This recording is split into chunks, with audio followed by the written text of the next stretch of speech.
is set to lose roughly 20% of FEMA's permanent staff, including longtime leaders. CNN's Gabe Cohen just broke the story. Gabe, what are you learning about these cuts to FEMA?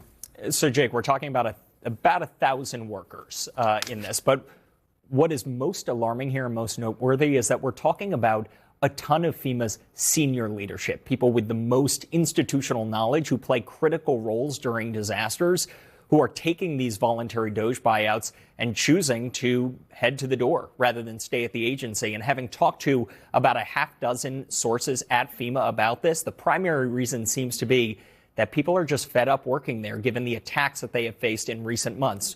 It's not a secret. President Trump and his allies have been attacking FEMA. Homeland Security Secretary Kristi Noem has vowed to eliminate the agency altogether. And so these people, we know lie detector tests have been used on a lot of these FEMA officials. So one FEMA official staffer told me, quote, people don't want to work here anymore, and they are worried about what the agency will look like in a year. Another senior FEMA official said all of these people have seen their work destroyed and denigrated.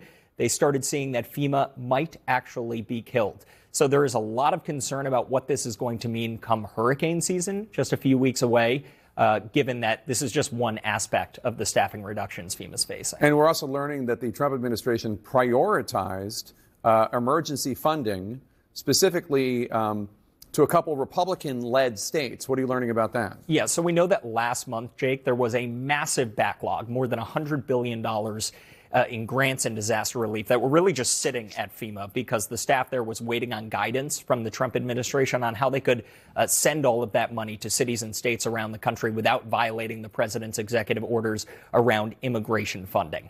At that time, when almost no money was getting out the door at FEMA, we learned that top state officials in Missouri who are Republican lobbied the Department of Homeland Security, asked them to free up some of their money so that they could pay their state emergency management teams.